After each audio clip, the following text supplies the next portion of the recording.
Hey there, fellow classic comic collectors. As always, I'm Scott Harris King, and today I'm back with another haul video as I collect comics from around the world. Back issues. Today, I've actually got a couple new issues I want to show off that go with the back issues.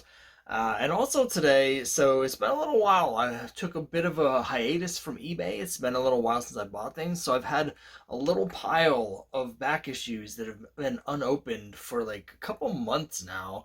And I've decided to open them today as part of this haul video, and honestly, I don't know what they are. I don't remember what I bought. Well, I'm pretty sure there's a couple issues of Patsy Walker, but other than that, I don't know what the other ones are. So this will be as much a surprise to me as it is to you. I don't have quite enough here for a full video, so there's going to be a part 2, and that I haven't even bought yet, so I have no idea what that's going to be.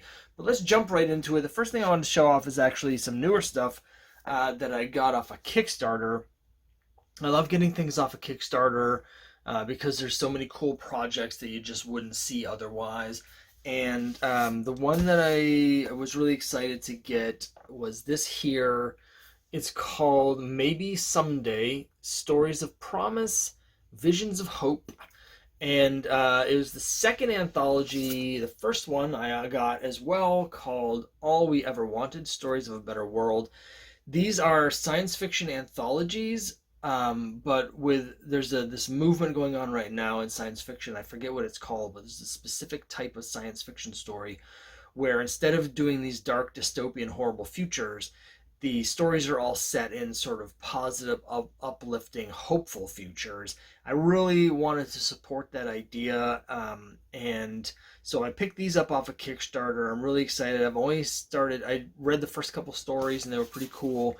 So I just wanted to highlight these because they're really neat, really cool art, interesting subject matter. This is the sort of thing, as a science fiction fan, that we just don't see very much anymore.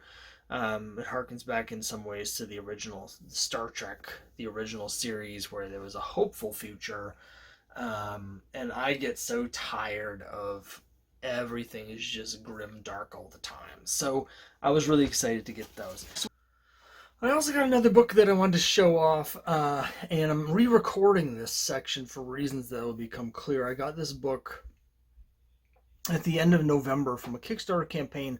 It's a really cool series called Hawi, and it's about a woman of Ethiopian descent who lives in America and goes back to Ethiopia, and basically is given superpowers by an Ethiopian deity, and becomes a superheroine in Ethiopia. It's gotten a lot of write-up, a lot of really good press, big press from the BBC, major things. In the most recent campaign, I decided to back it, and they had a really cool cover that was homaging Sensation Comics #1 with the classic Wonder Woman cover. So I really wanted to get that, as a big fan of Wonder Woman. But I'll show you, they made some interesting alterations, which I appreciated, but which I wanted to talk about a little in a different context than when this arrived. Because as you can see here, there's Hawi. It's actually sort of an oversized, it's not regular comic dimension, it's bigger. And there she is jumping, and now on the original cover, there's a bunch of gangsters standing in front of the Capitol building who she's fighting. Here, they've replaced them with someone with an All Lives Matter sign, a guy with a MAGA hat, a Confederate flag, and then a police officer who she's fighting, representing, I'm assuming, police brutality. Now, on the Sensation Comics cover over here was the Capitol building. In this case, they've replaced it with a monolith from Ethiopia. But it's still, the rest of it's still the same. It's still on the Capitol, and because of that, given what's happened, this month with the terror attacks and the right wing, the fascist terrorists trying to overthrow the government, this cover with her fighting those people in front of the Capitol building takes on a very different meaning than it had when it was created. So Really cool story. Love the homage cover. Very interesting, bold choice here to make the commentary, and which ended up turning out to be a little too prescient. Um, so when I had a whole different thing I had recorded about this when I first got it, but given what happened earlier this month, I thought I should re-record that just to recontextualize it, because obviously I recorded it before that stuff happened and my comments were a little bit different. So really cool book. There's a second issue that's out. I got the digital version of the second issue, but because of the cool Sensation Comics 1 homage variant cover, I wanted to get the physical copy of this one. Okay, next up, I have no idea what this is. It's another package. I love these Gemini mailers. Those are great. And let's see. And okay, yeah, I should have opened this when I got it because it was Richard Dragon Kung Fu Fighter number 9. I just did a podcast about Richard Dragon Kung Fu Fighter with Metarog, who is a big fan of all these Kung Fu books from the 70s. And when I was going through my complete collection to read them for the podcast, I could not find issue 9, so I ended up reading a copy online. And this is why. Here it is. This is a little less exciting for me to open now than it would have been at the time, because now that I've read these, spoiler alert, you should still tune into our podcast to get the in-depth version, but the short version is, this series is really bad. This issue in particular makes almost no sense, but yeah, so that is the last issue I needed, though, so it's always nice to complete a run, even if it's a run that turns out to be really stupid. So here's the next package up. Don't know what this is. I cut the tape already so I could get in on it, and it's okay, it's 2 10-cent Charltons. Secrets of Young Brides.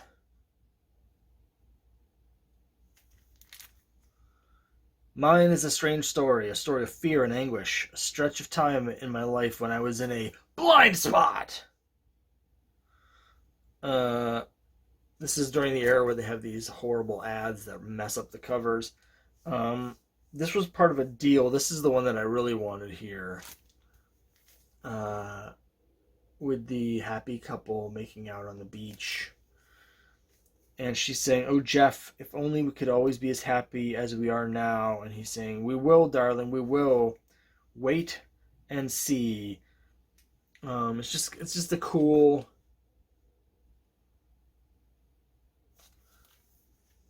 trying to identify the artist. It's interesting. It looks... the guy, some of the stuff in the background look kind of like Vince Coletta, but the woman doesn't look like Coletta to me in some ways. I don't know. Anyway, I had no premonitions then, in the glorious moments of our honeymoon, of what the future held for Jeff and I. I adored him, and I knew I'd do anything to make him happy, but before long, I was a lonely wife. This is Secrets of Love and Marriage. And one thing I like is all the, I guess they're flowers and the L. I don't know. There's something about the logo that I like. I don't think it's it's actually not a great logo in terms of like the legibility. It just doesn't pop out because you're like, is that going on? But I like the detail work. Anyway.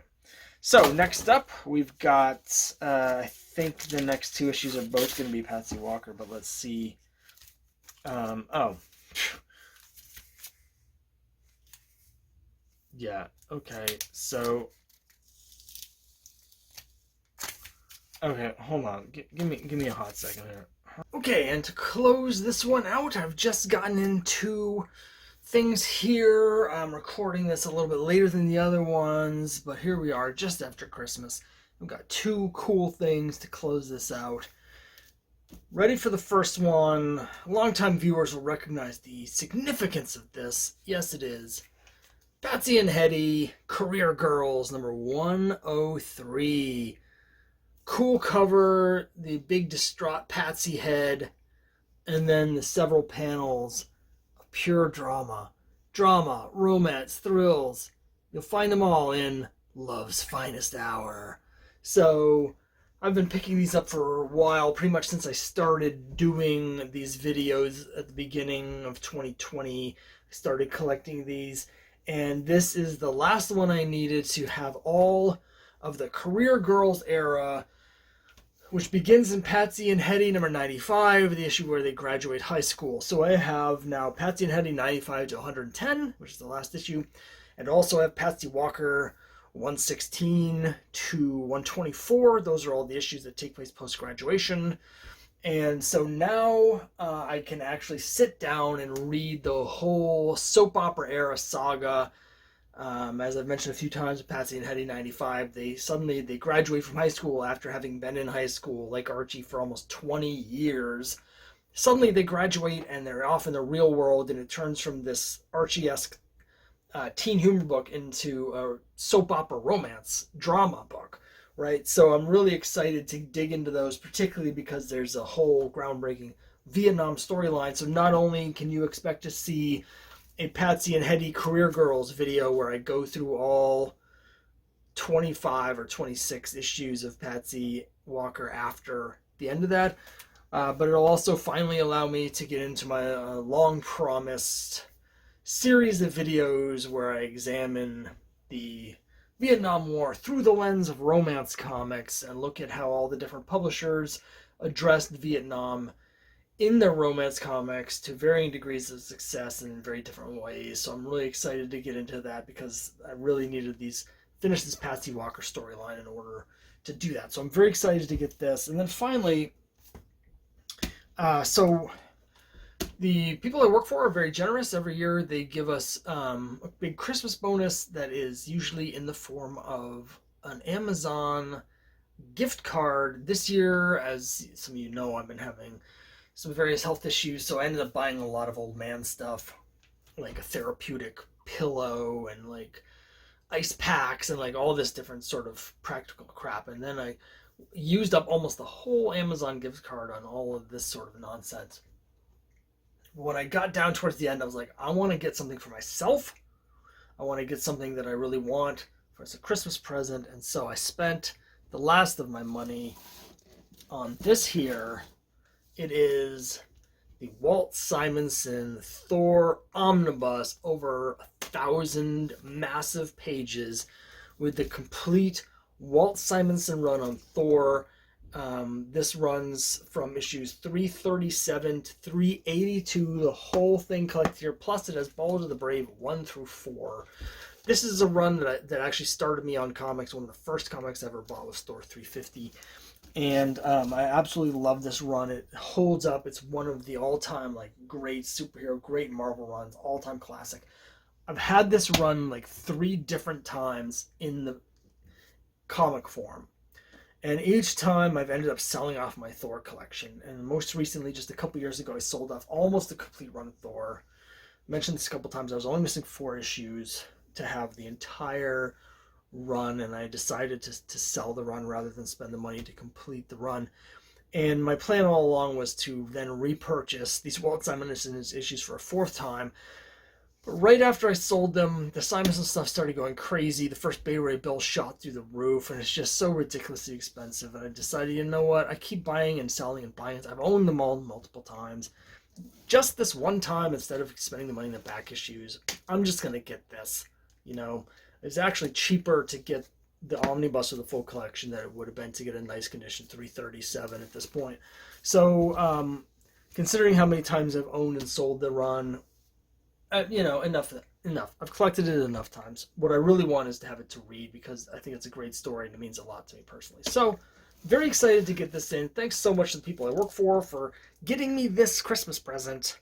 And I'm looking forward to popping this open and digging into this after I set it on a very, very sturdy platform because it's incredibly heavy. And I certainly can't hold it. I've got to set it down while reading. So, looking forward to that. That's it for this time. I will have new comics for next time. I think next time we're going to be doing another store visit that I recorded back during the summer. And we may have 2 or 3 of those in a row. I'm running out of those, but I also don't have any more comics coming in right now, so we'll have to wait and see when the next real haul is going to come in.